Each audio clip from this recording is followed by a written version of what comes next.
nagkakargahan talaga yung depensa. You have to have that pressure release when it comes to your offense. Talking about LSGH. Kasi yan ang mangyayari. Kakargahan ka nila defensively. Tatanggalin ka nila dun sa yung mga attack points and points of attack. Yung slice mo on the floor. Ando dun yung health at ganyan sila ka-active. Luna with a stealing score. Reminiscent of the final moments of Game 2. Anticipating the pass and scoring the deuce. All of a sudden, it's Perpetual ahead by 5. Makes Osis penetrating that time, able to draw the foul. And this is the Perpetual that we know. This is how they became the #1 team in the league. They are #1 team when it comes to turnover points. They are #1 when it comes to fast break points. They are #1 when it comes to tempo and pace.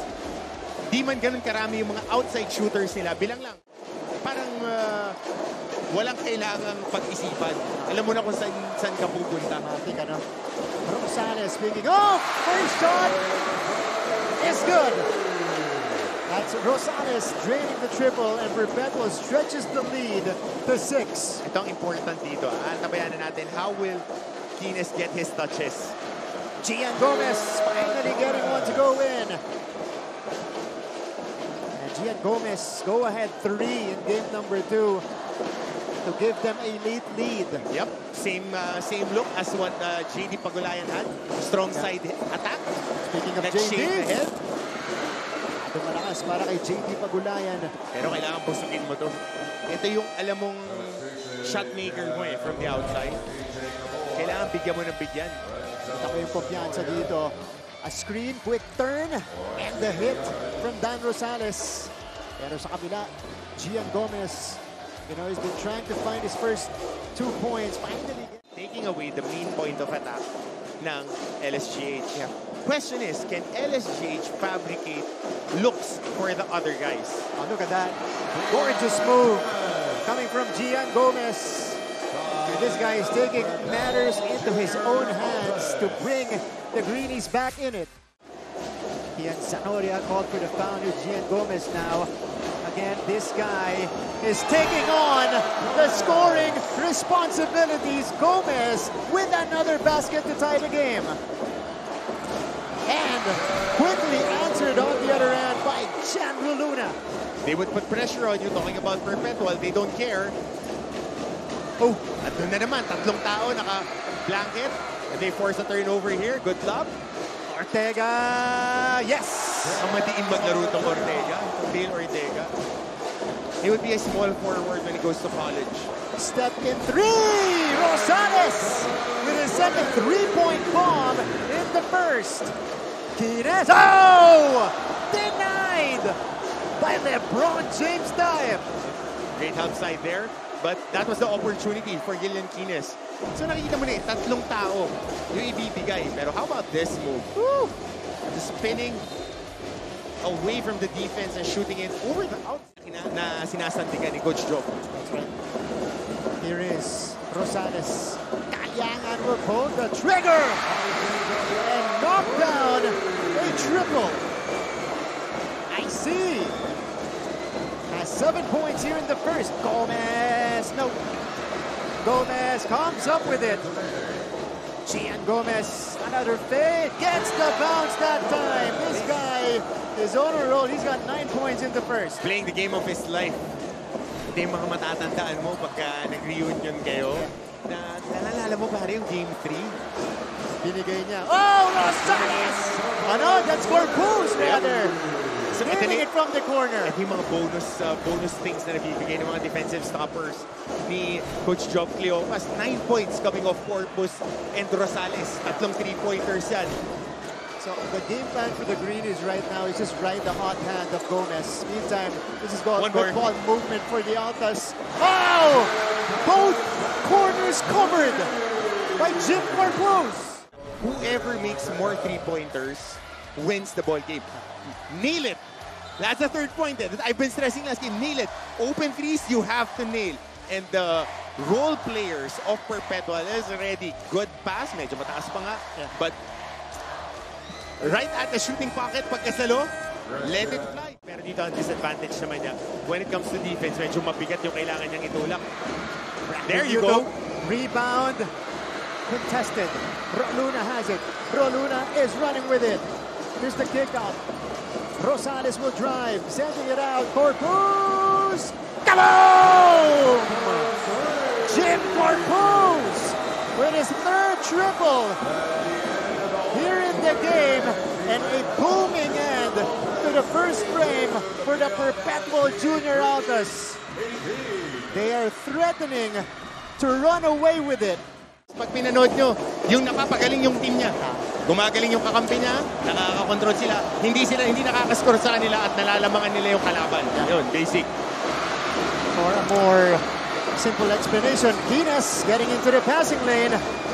4-on-1, Kines with the left hand. You gotta get him going, Lilian Kines. First field goal for Kines, and he's only taken 3 shots so far. Rosales misses that time. Ball goes to the Greenies. Let's check out what happened here. Kines, just interfering, disrupting that play. And it ends with his first basket here in Game 3. Yung Yutok ginamit ni Coach Renden. Again, he had a really good game last game. Oh, what a spin, but blocked by LeBron. Second denial by LeBron James Diep in this one. Well, next play, ganun. P-hit, ando dun yung head. That's what he provides to the team.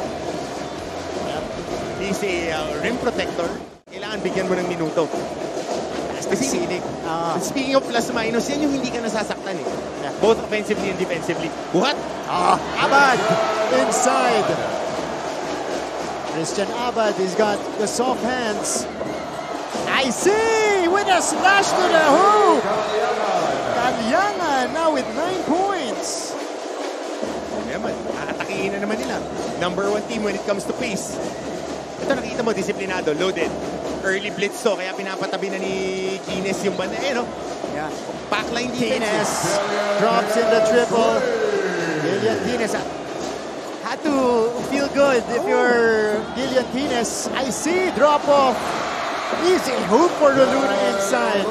So ito yung ginawa ng game number 1. Whenever nandoon lang, tinadot lang yung mga tira.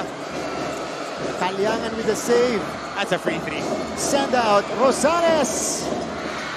Off the back iron that time. Calyangan tracks it down. JD tries another one. Boom! JD Pagulayan finds the bottom of the net. It is now a 15-point lead for Perpetual. Again, hinahunt nila si Abad. Dahil, tingnan mo, laging dun sa health side ni Abad, dun sila atake. Look, ayan na naman yung tempo. Not the shot they wanted from Yutok. Luna takes off. Again, it's Diep on the receiving end.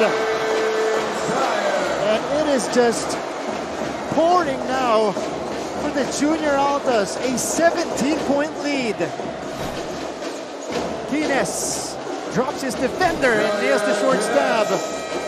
Fire extinguisher provided by Kines. They need more of that if they want to make a game out of this. 15-point lead for Perpetual.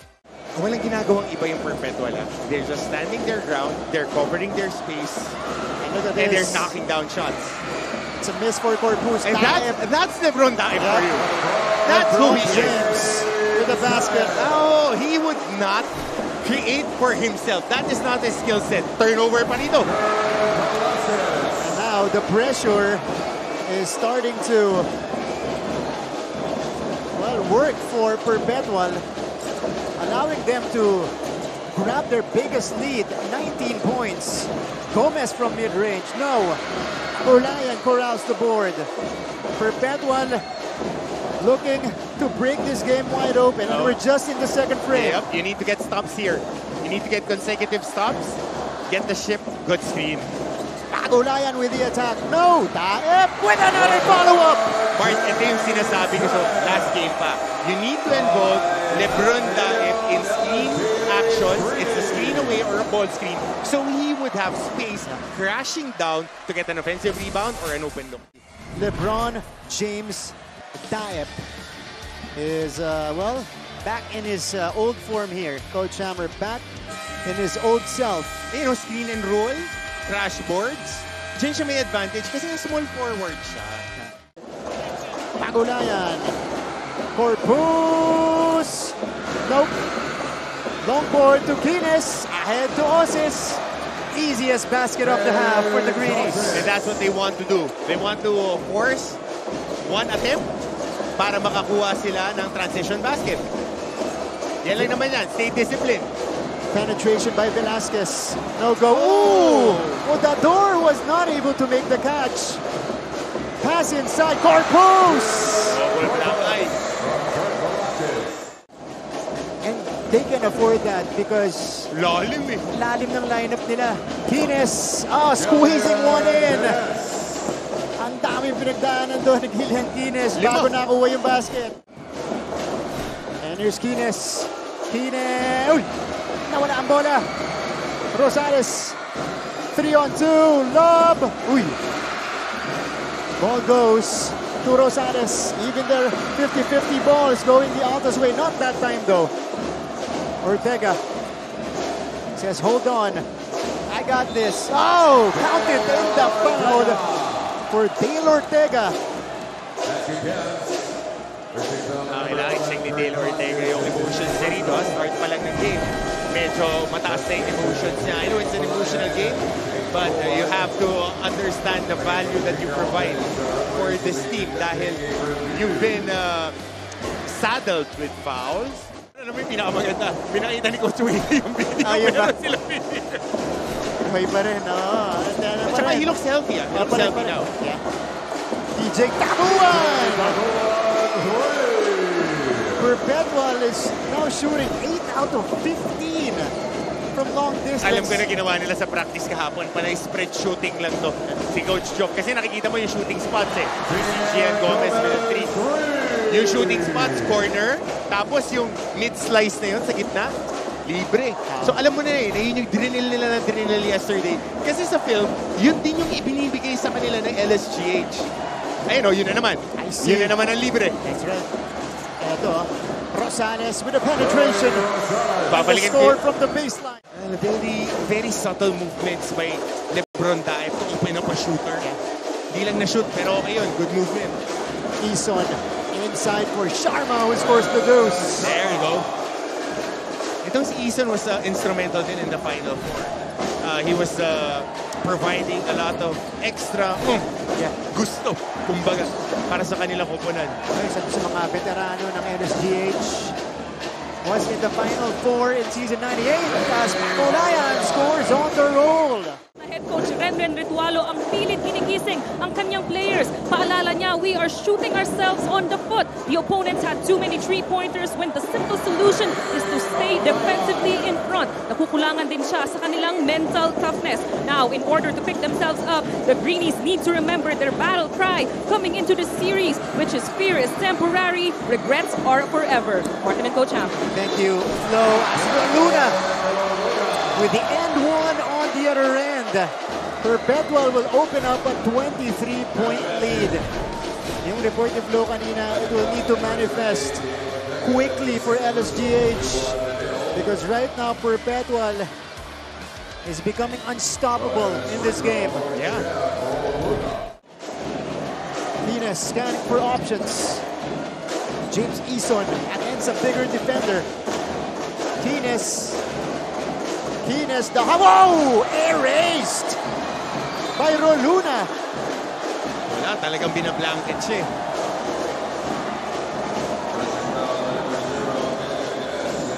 Smothering defense. Played Shots. by Perpetual. 6 block shots by Perpetual compared to 1. But how about this? Yung bawat atake, 4 na tao, 5 in the shaded area. That's what happens if the defense respects you. So the Greenies got to stop. Hardy Podador. Ito si Gian Gomez. 12 puntos ng ating first half. Podador. 4-3. Podador knocks it down. They needed that. Bad turnovers, bad fouls. So you have to stay disciplined. It's a wide margin. But you need to stay the course, be disciplined to do what you're supposed to do, and not let the GH kids. They regain control again.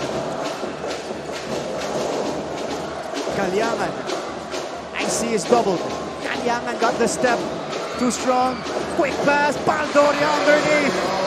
What a play for Kalyangan. Palit bumbilya, abot hanggang kornisa yung pagkakapihit ng bola eh.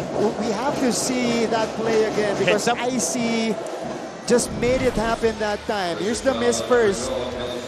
Split the D, got the step, missed the shot, got his own miss and the quick pass. Oo, ayun o. Maikan drill, reverse Maikan. The Greenies force the turnover. Bonador! Short. Gomez! No! Pulled down by Roluna. Saka buong buo yung loob pag rumibound, dalawang kamay. Abuan, wala. Roluna cleans it up. Nagpasab na dito si Roluna. Nagpapasab. Pinupulikat. IC Kalyangan now. 3.5 to go in the third quarter. IC handles. IC takes it himself. Kalyangan scores the short jumper. Yep, dahil Gian Gomez yung nakatapat sa kanya, he can easily elevate over him. Ayun o, nandun na naman. 5 ang nakapalibot kay Gillian Kines. Naka-strong side help na nga. Wala na silang pakialam eh. Talagang loaded yung shaded area. Pandoria tried to drop it off. Tabuan. Ito yung kick out papunta kay Pagulay. Another 3 minutes to go. High-low. Nakasil si Pandoria. Off the bank. Galing nung pasa na yun. Ganda nung pasa. Ay, sa'yo lead guard kung kagalangan. Magugustuhan ni Coach Olsen yun. Magugustuhan ni Coach Olsen yung ganyang player. Botador! That's in the 3. That's his second one here in the third quarter. Itong coming season natin in the seniors ranks. Pero tatapusin pa natin muna itong season 100. Siyempre. Alam mo naman ako, plugged in ako. Excited ako. That's coming in a few months. I see. Attacks. Game of his life Kaya here. na naman, offensive rebounding. Kalyangan. Basket and the foul for IC Kalyangan. Kita mo na yung game plan. Kayang isulat. Oh guys, talo tayo. Di tayo rebound. Offensive rebounding, number 1. Number 2, promesure tayo ng promesure. Tapos atakihin nyo ng atakihin. Atakihin nyo natin, atakihin. Relentless pressure. Of these players and the way that they're playing on the same page. So, Bearing fruits. exactly. Binabalik nila sa one-on-one eh. Ginagawa nilang one-on-one. One-on-one. Sige, one-on-one nyo kami kasi kampante kami na dumipensa. And siguraduhin nyo na pag nag-bad shot kayo or turnover, ta-transition kayo kasi yan ang ginagawa namin everyday. Rarat-rat kami off a stop. 83-55 now. Salt to the wound for Perpetual. Mahirap gawin yan. So, ngayon, kailangan milk the clock. Time score management, 26.8. Gawin mo ng 28. That's too easy for JD Pagulayan. Ngayon ko lang siya nakita umiti. 7:59. Sa 3 taong kino-cover natin siya. Ngayon ko lang siya nakita umiti. Ano to eh, competitor to. Tsaka nung tumangkat eh. Tumangkat pa. Nung nagsisimula to, medyo chubby-chubby na maliit. Na 2 guard niya, small forward, lumaki pa. At saka may tira talaga siya sa labas. Actually, pagbalik niya last season, Tumangkat, no? Tumangkat Oo. tsaka nagkalaman. Well, pagka isang taong ka naman sa nasa programa na ganyan, dapat talaga makondisyon ka. Even John Roluna, kapansin-pansin, got, beefed up, got some muscles in the off-season. Lalong-lalo na pagka naglalaro ka ng 1 round lang. 1 round lang kasi ang NCAA Juniors. Yeah. You need to be in tip-top shape right away. Mahustle pa. Itong si Lebron Diet. Playing it until the very end. Yeah. The MVP LeBron Diet with 10 points now and 12 boards. He took 26 shots in game number 2. That just tells you how well Perpetual is playing him defensively. Today, ilan lang siya? 12. Oh. So, you're looking at 2-foot gather umatake si Gillian Kines eh. Lagi siyang ganun. Or he would read the defense. Catch and look muna to eh. Oh! Gian Gomez is still at it. For course, that's still a formidable Mapua team despite Husay nun. not having Dami Mamupan and Mobilia. No. Wala na Eh, Mobilia. gano'n naman yan. Pagka may nawawala, may dumarating. Ledura! Wow! Umambag pa! Si Lance Ledura! Pampakumpiyansa next year. Gian Gomez. Brandon Yutuk off the bank for Yutuk. That's his first triple of the game. Might be a little too late for Yutuk. They are down here by 29.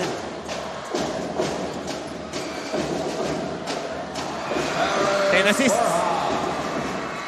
I see enters double territory. So ang question ngayon is holding on to the players. There's now continuity in the program. At meron na rin yun.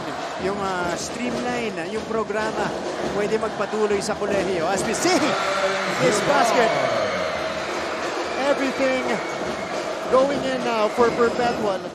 They would be putting this as a feather on their high school careers.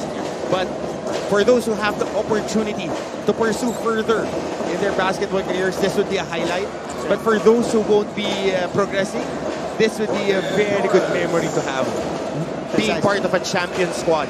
This is a moment they will cherish and remember for the rest of their lives.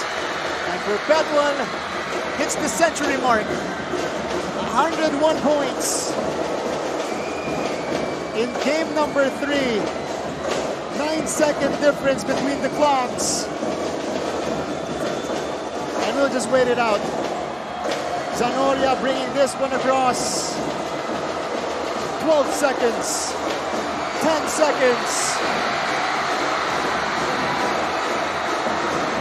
4, 3, 2, 1. And the Junior Altas make history. They claim their first ever juniors basketball crown in the NCAA. Hard-earned championship, deserving champion. They went back to their DNA of being a disciplined team in the third game. And you gotta tip your hat to the LSGH Greenies. They fought the good fight. But in the end, one team must win.